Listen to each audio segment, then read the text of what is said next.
الحمد للہ رب العالمین والصلاة والسلام علی سید الانبیاء والمرسلین وعلی من والاہم وتبعہم بإحسان الی یوم الدین اجمعین، اما بعد۔ ناظرین محترم، السلام علیکم ورحمۃ اللہ وبرکاتہ۔ جامعہ انواریہ حیدرآباد انڈیا کے زیر اہتمام شرح معانی الاثار کے یہ سلسلہ واری نشست ہم نے شروع کی ہے، اور اس نورانی سلسلے کی یہ پہلی نشست ہے جو ہم شروع کرنے جا رہے ہیں۔ اور چونکہ اس کتاب کا تعلق فقہ اور حدیث، بالراست حدیث اور فقہ دونوں سے ہیں، اور اس طریقے کی دوسری کتاب کا سلسلہ بھی اس جامعہ کے تحت چل رہا ہے، مناسب یہ معلوم ہوتا ہے کہ کتاب شروع کرنے سے پہلے یا مصنف کے احوال جاننے سے پہلے کچھ فقہ اور اس کے حاجت کی طرف ہم تعارفی کلمات پیش کریں، تاکہ ہم پر اور آپ پر یہ واضح ہو سکے کہ فقہ کی اہمیت اسلام میں کیا ہے۔ اس سلسلے میں بہت سی کتب بازار میں دستیاب ہے، لیکن مختصر، جامع اور معنی انداز میں جس شخصیت نے اس موضوع پر قلم اٹھایا ہے وہ ہمارے حضرت بانی جامعہ مولانا انوار اللہ شاہ فاروقی علیہ رحمۃ و رضوان ہیں۔ اگر آپ ان کی کتاب حقیقت الفقہ حصہ اول کا ابتدائی حصہ مطالعہ کریں تو آپ پر یہ بات منکشف ہوگی کہ فقہ انسان کی زندگی کا ایک لازمی جز ہے، اور یہ ایسا جز لا ينفک ہے جس سے انسان راہ فرار اختیار نہیں کر سکتا، اور زندگی کے ہر شعبے میں فقہ کی طرف اس کو احتیاج ہے۔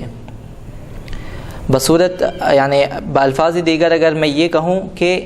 پانی کی طرف انسان کو جس طرح احتیاج ہے، اسی طرح فقہ کی طرف بھی انسان کو اسی طریقے سے احتیاج ہے، کیونکہ روزمرہ کے مسائل، روزانہ طرح طرح کے مسائل انسان کو پیش آتے ہیں، تو اس سلسلے میں اسلام کیا رہنمائی کرتا ہے، اللہ رسول صلی اللہ علیہ وسلم کے احکامات کیا ہیں، ان سب پر مطلع ہونا ہر کسی کے بس کی بات نہیں۔ اس سلسلے کو حضرت بانی جامعہ نے بڑے مفصل، بڑے ہی جامع انداز میں اپنی کتاب حقیقت الفقہ میں واضح فرمایا ہے۔ اس کا ملخص ہم پیش کرنے کی کوشش کریں گے اس نشست میں۔ آپ فرماتے ہیں کہ انسان کو اللہ سبحانہ و تعالیٰ نے ابدی بنایا ہے۔ اس کا مطلب یہ ہے کہ انسان جب پیدا ہوا تو وہ اللہ سبحانہ و تعالیٰ نے اس کو ایسا بنایا کہ وہ مر کر بھی باقی رہے گا، اس کو پھر بعد الموت ہوگا، اس کو پھر اٹھایا جائے گا قبر میں سے، اور جنت و دوزخ کے احوال اس کے ساتھ پیش آئیں گے، تو ایک لامتناہی سلسلہ اس کی زندگی کے ساتھ چلتا رہے گا۔ تو انسان کی حیات ابدی ہے، اور دنیا میں اس کو اللہ سبحانہ و تعالیٰ نے کچھ اعضاء دیے ہیں، ایک جسم بنایا ہے، وہ جسم کو دو حصوں پر منقسم فرمایا، ایک اس کا ظاہری حصہ ہے اور ایک باطنی حصہ ہے۔ جسم کے ظاہری اور باطنی حصے میں کچھ اعضاء رکھے ہیں، اور ظاہری حصے کے کچھ اعضاء کو انسان کے تصرف میں رکھا، باقی باطنی امور کا جہاں تک تعلق ہے تو اللہ سبحانہ و تعالیٰ نے اس کا پورا کامل تصرف اپنے اختیار میں رکھا ہے، جہاں انسان کا کوئی عمل دخل نہیں چل سکتا۔ اور وہ ظاہری جو اعضاء ہے ان سے انسان کچھ کام کر سکتا ہے، جو جی چاہے کام کر سکتا ہے۔ اسی طرح اللہ سبحانہ و تعالیٰ نے انسان کی تخلیق کا باعث اور اس کا سبب بیان کرتے ہوئے قرآن حکیم میں ارشاد فرمایا، وَمَا خَلَقْتُ الْجِنَّ وَالْإِنسَ إِلَّا لِيَعْبُدُونَ، کہ اللہ سبحانہ و تعالیٰ نے جن و انس کو صرف اپنی عبادت کے لیے پیدا فرمایا ہے۔ اب اس آیت پر ایمان رکھنے والوں کا تقاضا یہ ہوتا ہے کہ تمام کاروبار چھوڑ کر، اپنی دنیاوی مصروفیات کو چھوڑ کر اللہ کی عبادت میں ہمتاً مشغول ہو جائیں،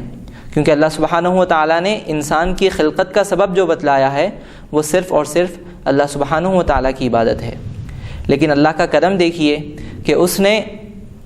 جہاں یہ سبب بیان کیا انسان کی پیدائش کا، انسان کو پیدا کرنے کا سبب بیان کیا، وہیں پر یہ بھی بیان کیا کہ انسان کی بقائے نوعی اور بقائے شخصی کے لیے جن امور کی ضرورت ہوتی ہے اس کو بھی انسان کو کرنے کا نہ صرف حکم دیا بلکہ ترغیبیں بھی دلائی، اور اس کا حکم بھی بیان فرمایا، اور یہ کہا کہ اگر ان امور کو اللہ اور اس کے رسول صلی اللہ علیہ وسلم کے بیان کردہ امور کے موافقت میں کی جائے تو انسان اپنے اعمال کرتے ہوئے بھی اللہ کی اطاعت میں شمار اس کا ہوگا۔ اللہ سبحانہ و تعالیٰ نے انسان کی بقائے شخصی کے لیے کسب معاش رکھا، بقائے نوعی کے لیے نکاح جیسا عمل انسانوں کے درمیان رائج کیا، اور یہ بتلایا اپنے رسول صلی اللہ علیہ وسلم کی وساطت سے کہ اگر ان امور کو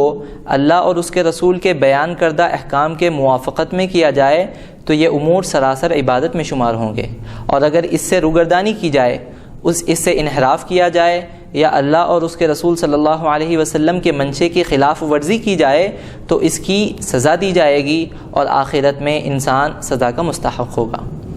اور آگے چل کر اللہ سبحانہ و تعالیٰ نے اسی حقیقت کو واضح کیا اور فرمایا کہ جب مومنین جنت میں داخل ہو جائیں گے تو اللہ سبحانہ و تعالیٰ اپنے مومن بندوں سے ارشاد فرمائیں گے تلک الجنۃ التی اورثتموها بما کنتم تعملون، اے اللہ کے بندو، اے ایمان والو، سنو کہ یہ جنت تم کو جو ملی ہے وہ تمہارے اپنے عمل کرنے کی وجہ سے ملی ہے۔ تم نے جو دنیا میں عمل کیے تھے اسی کے سبب سے تم کو اللہ سبحانہ و تعالیٰ نے یہ جنت سے نوازا ہے۔ عمل تو سبھی کرتے تھے، کام تو سبھی کیا کرتے تھے، تمام انسان کام کیا کرتے تھے، جو کام مسلمان کرتے تھے، مسلمان کسب معاش کرتے تھے، مسلمان نکاح کرتے تھے، مسلمان معاملات کرتے تھے، مسلمان عبادت کرتے تھے، تو دوسری اقوام کا معاملہ بھی کچھ مختلف نہ تھا، سوائے عبادت کے معاملات میں وہ بھی شریک تھے، نکاح کے معاملات میں وہ بھی شریک تھے، خوش اخلاقی میں شاید وہ بھی شریک تھے، لیکن مسلمانوں کا معاملہ ان سے قدر مختلف تھا۔ وہ یہ تھا کہ مسلمان جو بھی عمل کرتے وہ اپنے رسول اور خدا اور رسول صلی اللہ علیہ وسلم کے بتلائے ہوئے عمل پر کرتے، بتلائے ہوئے طریقے پر کرتے۔ کوئی کام کرتے تو اس سے پہلے یہ دیکھتے کہ اللہ اور اس کے رسول کا منشا کہیں اس کے خلاف تو نہیں، احکام شریعت کی روشنی میں اپنے اعمال کو کرنے کی کوشش کرتے، اور اسی کا سبب ہے کہ اللہ سبحانہ و تعالیٰ نے ان کو ان کے عمل کرنے کی وجہ سے جنت کا مستحق قرار دیا۔ اب چونکہ انسان کے لیے اور خاص طور پر مسلمان کے لیے ضروری تھا کہ اپنے ہر عمل اور اپنے ہر کام کو اللہ اور اس کے رسول صلی اللہ علیہ وسلم کے موافقت میں کرتا، تو بالطبع یہ امر اس پر ثابت آیا کہ اس کو کچھ امور جاننے کی ضرورت پیش آئی اپنی زندگی کے متعلق۔ وہ جن معاملات سے دوچار ہوتا ہے، جن مسائل سے اس کا سامنا روزمرہ میں ہوتا ہے، تو اس روزمرہ کے مسائل کو احکام شریعت کی روشنی میں اس کو دیکھنے کی احتیاج ہوئی۔ اب ان احکام کو اگر جاننا ہے تو اس کے طریقے جو ہم کو ملتے ہیں وہ ہے قرآن اور حدیث۔ یہ دو جو ہے نا اساسی مصدر ہے، اصل مصدر کہے جاتے ہیں۔ تو اب انسان کے لیے ضروری تھا کہ وہ اپنے مسائل کو ان دو مصدروں میں تلاش کرتا۔ لیکن آپ یہاں پر دیکھیں کہ انسان کے مسائل کو ڈھونڈنے کے لیے جہاں اس کو قرآن و حدیث کی طرف رجوع ہونے کی حاجت پیش آئی، وہیں پر ہر انسان کی فہم ایک جیسی نہیں ہوتی، ہر ایک کا فہم، ہر ایک کا نظریہ، ہر ایک کی طبیعت ایک دوسرے سے بالکل مختلف ہوتی ہے، اور یہ امر بالکل بداہتاً ثابت ہے، اور مشاہدے میں یہ بات آتی ہے، دیکھنے میں بھی یہ بات آتی ہے، تجربے سے بھی یہ بات ثابت ہوئی ہے کہ ایک انسان کی عقل، ایک انسان کی فہم اور ایک انسان کی طبیعت دوسرے انسان سے بالکل مختلف ہوتی ہے۔ ایک کی طبیعت دوسری کی طبیعت سے موافق نہیں ملے گی، اور ایک کا فہم دوسرے فہم سے موافقت نہیں کر پائے گا۔ تو یہ فہم میں تفاوت ایک بدیہی اور طبیعی عمل ہے۔ اس کا لحاظ کرتے ہوئے اگر آپ دیکھیں تو آپ کو بعض انسان بالکل ہی عقل مند ملیں گے، اور اس کے برخلاف کچھ انسان ایسے بھی ملیں گے جو بالکل غبی ہوں گے، جن کو ایک بدیہی بات بھی سمجھ میں نہ آتی ہوگی، اور بعض انسان ایسے ملیں گے کہ وہ ایک بات کو لے کر وہ بات کی تہ تک پہنچ جائے۔ تو یہ تفاوت عقل کا، طبیعت کا ایک فطری امر ہے۔ اللہ سبحانہ و تعالیٰ نے انسان کو، فطرت نے انسان کو ان امور سے نوازا ہے۔ کسی کو عقل کا ایک وافر مقدار ملا، کسی کو عقل سے محرومی کا سامنا کرنا پڑا۔ تو ان حالات کے پیش نظر اگر ہم ان معاملات کا جائزہ لیں جو ہم کو روزمرہ کے مسائل، روزمرہ کی زندگی میں پیش آتے ہیں، اور ان کا حل اگر ہم قرآن مجید اور اللہ کے رسول صلی اللہ علیہ وسلم کے فرامین میں تلاش کرنا چاہیں، تو ہمارے سامنے بنیادی طور پر جو مشکلیں پیش آتی ہے اس کو بانی جامع علیہ رحمۃ والرضوان نے کچھ نکات میں پیش فرمایا ہے۔ چنانچہ وہ فرماتے ہیں کہ قرآن کریم کو اگر انسان اپنی دانش سے سمجھنا چاہے اور اس سے اپنے روزمرہ کے مسائل کا یا پھر اپنے دینی مسائل کا استخراج کرنا چاہیں، تو اس کے سامنے جو مسائل پیش آئیں گے اس کو بانی جامعہ کچھ یوں فرماتے ہیں کہ قرآن حکیم اللہ کی طرف سے نازل شدہ اس کا کلام ہے جو بلاغت اور فصاحت کے اعلیٰ منزل پر قائم ہے۔ قرآن نے جا بجا قریش کو اور عرب کو یہ چیلنج دیا ہے، یہ تحدی کی ہے کہ اس جیسا ایک سورہ لائے۔ ایک صورت لانے سے جب عرب قاصر رہے، اس حالت میں کہ وہ اپنے بیان میں، اپنی زبان میں اپنے آپ کو ممتاز سمجھتے تھے اور اپنے غیر کو گونگا سمجھتے تھے، اسی لیے اپنے آپ کو عرب کہتے اور اپنے غیر کو عجم کہتے، تو ایسی حالت میں قرآن کریم نے ان کو یہ چیلنج دیا کہ اگر تم واقعی اپنے دعوے میں کامل ہو اور سچے اپنے آپ کو سمجھتے ہو، تمہیں یہ گمان ہے کہ تم اپنے آپ میں بہت بڑے فصیح اور بلیغ ہو، تو آؤ قرآن کے جیسی ایک چھوٹی سی صورت پیش کرو۔ قرآن نے اولاً یہاں سے شروع کیا۔ جب وہ ایک صورت سے عاجز آئے گئے تو اللہ سبحانہ و تعالیٰ نے فرمایا ٹھیک ہے، ایک صورت نہ لا سکے کم سے کم اتنا کر دو کہ 10 آیتیں اس کے مثل لا دو۔ تو عرب کے جو فصحاء اور بلغاء اپنی بلندیوں پر پہنچے ہوئے تھے، ان کے لیے یہ بھی نہ ہو سکا کہ قرآن حکیم کے مثل 10 آیتوں کو بھی لاتے۔ تو اللہ سبحانہ و تعالیٰ ان کے عجز کو اور ثابت کرنے کے لیے اور آگے بڑھتے ہوئے بیان فرمایا کہ ٹھیک ہے، ایک صورت اپنی جگہ ہے،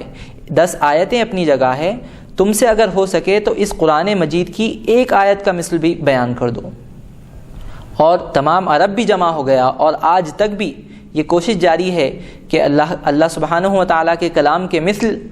کوئی ایک آیت بھی لا سکے، لیکن سبحان اللہ و بحمدہ سبحان اللہ العظیم کہ آج تک کوئی انسان ایک آیت تو کیا ایک حرف بھی قرآن کی برابری پر نہیں لا سکا۔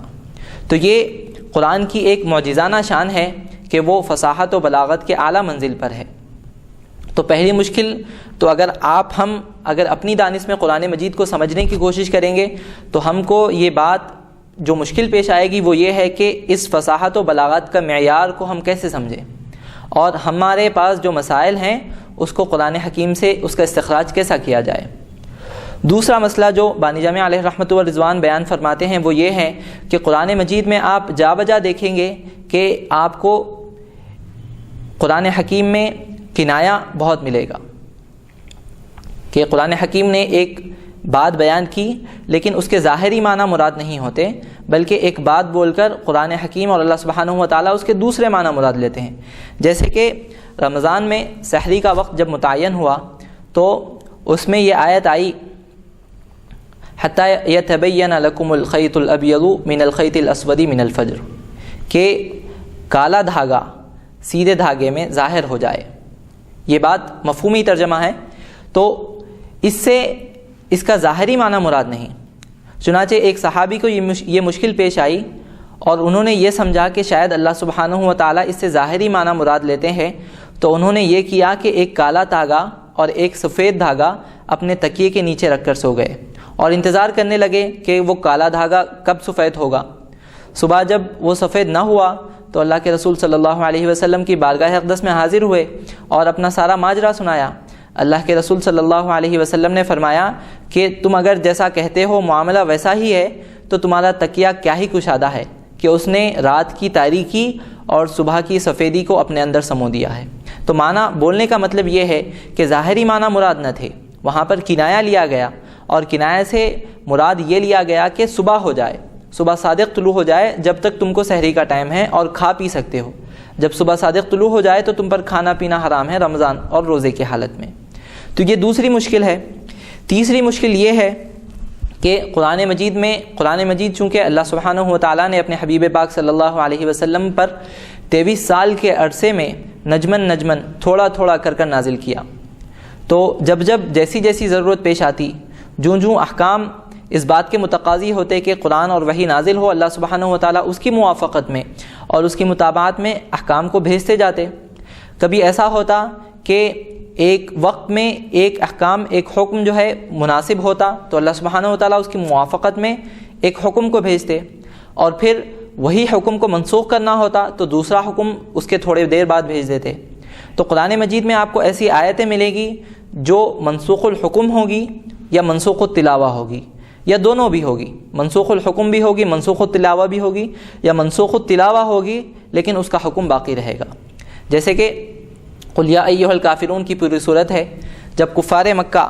اللہ کے رسول صلی اللہ علیہ وسلم اور تمام مسلمانوں پر مظالم کے پہاڑ توڑ رہے تھے، تو اللہ کی طرف سے ابھی جہاد کا حکم اپنے رسول صلی اللہ علیہ وسلم کو عطا نہیں ہوا تھا۔ تو اس وقت پر اللہ سبحانہ و تعالیٰ نے جو حکم دیا تھا وہ یہ تھا کہ آپ اپنے دین پر قائم رہیں، ان کو ان کے دین پر قائم رہنے دیں، اور اس سلسلے میں کوئی جہاد وغیرہ کی پیش رفت نہ کرے۔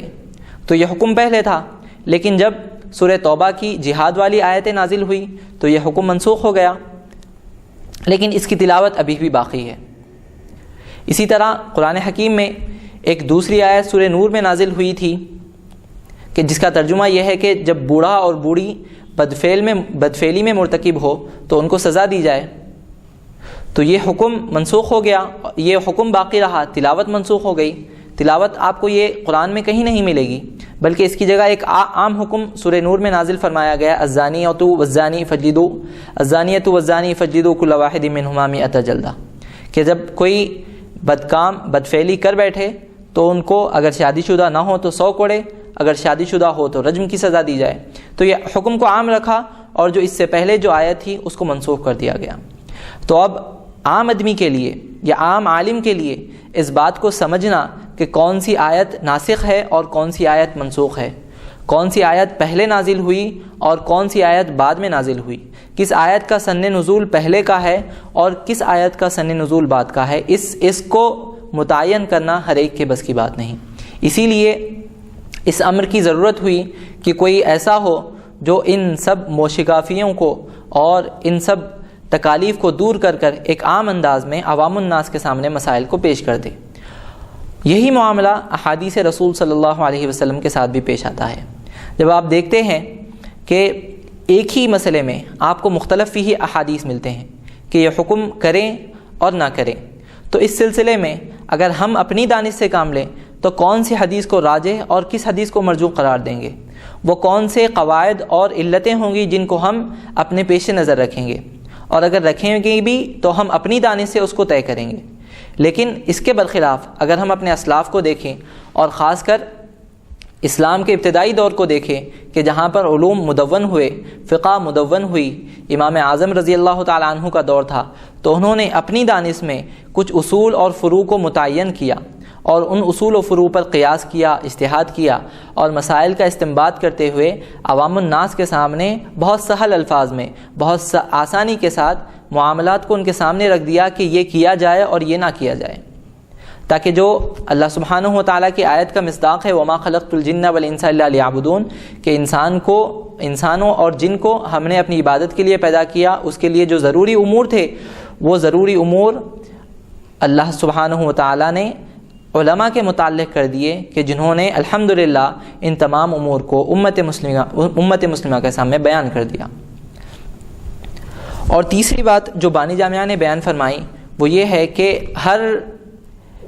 حکم جو ہے وہ ایک علت کے ساتھ منسلک ہوتا ہے۔ اللہ سبحانہ و تعالیٰ نے جتنے احکام بیان فرمائے ہیں وہ تمام کے تمام کچھ نہ کچھ علتوں کے ساتھ منسلک ہوتے ہیں۔ اور اب احادیث کا اگر آپ جائزہ لیں تو قرآن کریم میں جس طرح معانی کو سمجھنے میں دشواریاں پیش آتی ہے، اس سے کہیں زیادہ احادیث کو سمجھنے میں دشواریاں علماء امت کو پیش آئی۔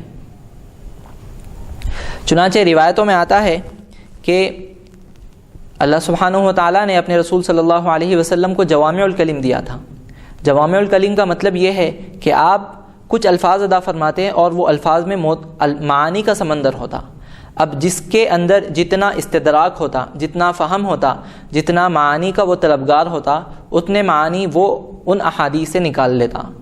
اور جو سطحی عقل کا ہوتا، سطحی فہم کا ہوتا، وہ ظاہری معنی پر اکتفا کرتا۔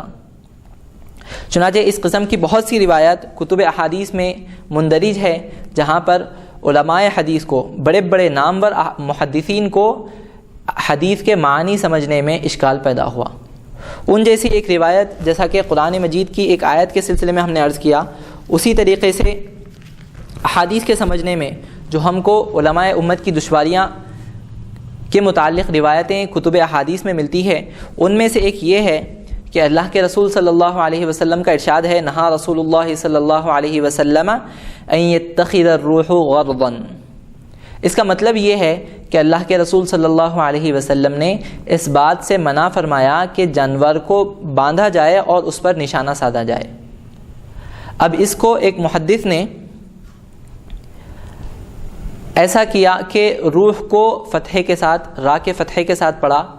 اور غردن کو غین کی بجائے عین پڑھا۔ تو اب ان کا پڑھنا کچھ یوں ہوا کہ نہا رسول اللہ صلی اللہ علیہ وسلم ان یتخذ الروح عرضا۔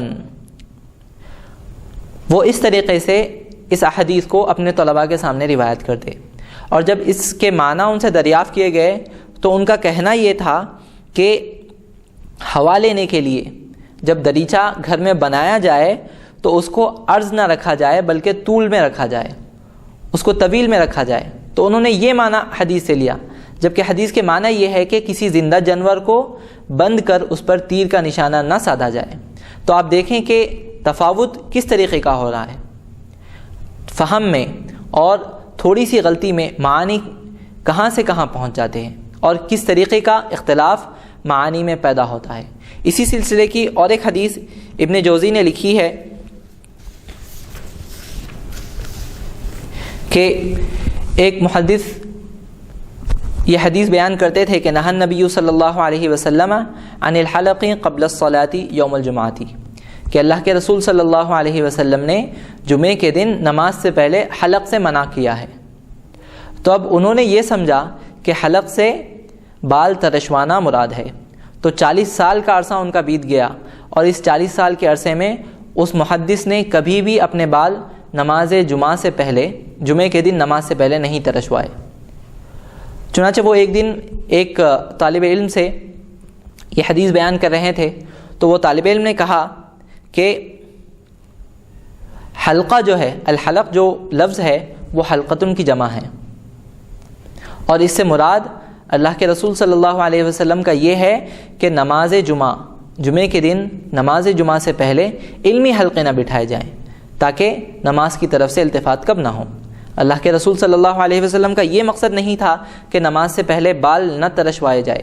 بلکہ مقصود حضرت کا یہ تھا کہ نماز سے پہلے علمی حلقے نہ بٹھائے جائیں اور ہمتاً نماز کی طرف آپ مصروف ہو جائیں اور اس کی تیاری میں لگ جائیں، اور جمعہ کے جو قواعد ہے، جو اصول ہے، جو آداب ہے، اس کو پیش نظر رکھتے ہوئے جمعہ کی نماز کی تیاری کریں، اور اس دوران علمی حلقے، علمی مذاکرے، اس طریقے کے درس اور دروس، جلسے وغیرہ نہ کریں بلکہ نماز جمعہ کی تیاری میں مصروف ہو جائیں۔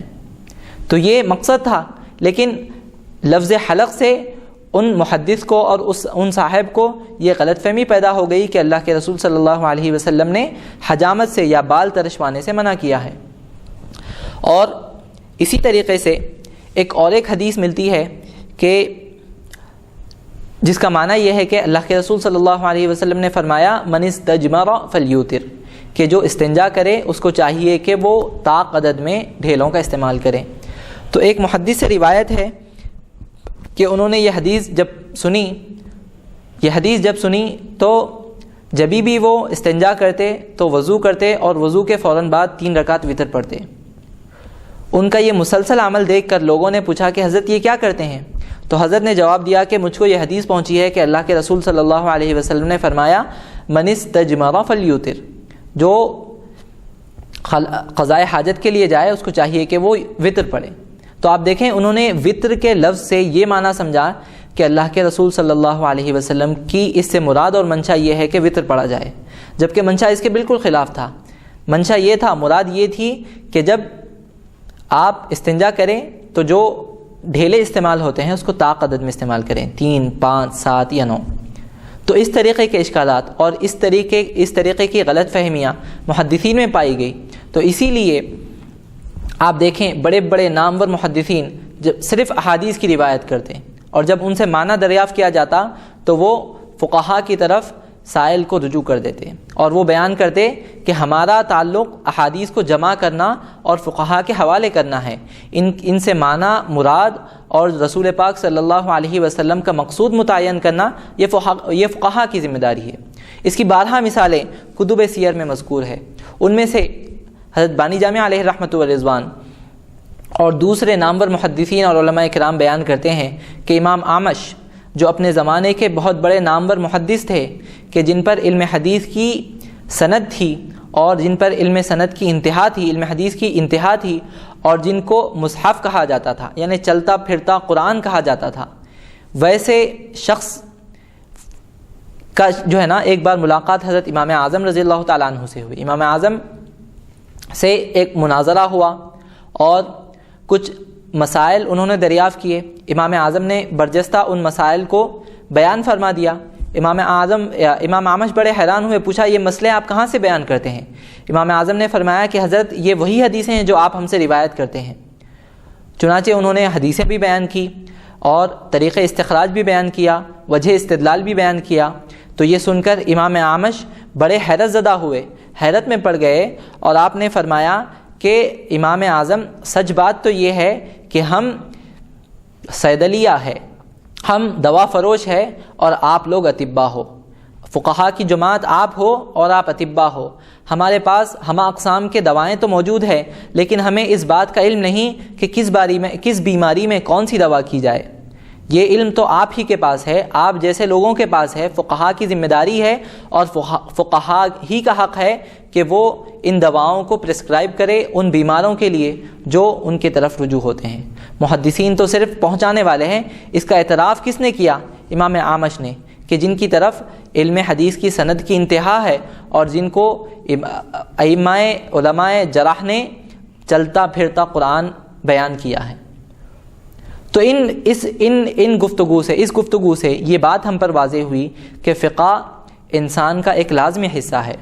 اور چونکہ مسائل کا استنباط ہر انسان کے بس کی بات نہیں، اسی لیے وہ محتاج ہے کہ کسی کی طرف رجوع کیا جائے، اور یہ رجوع یا تو ایک عالم کی طرف ہوگا، آپ اپنے دور کے عالم کی طرف دیکھیں گے، یا پھر اس عالم کی طرف دیکھیں گے کہ جس کے ثقہ ہونے پر، جس کے عالم ہونے پر، جس کے فقیہ ہونے پر اور جس کے مجتہد ہونے پر تمام دنیا متفق ہے۔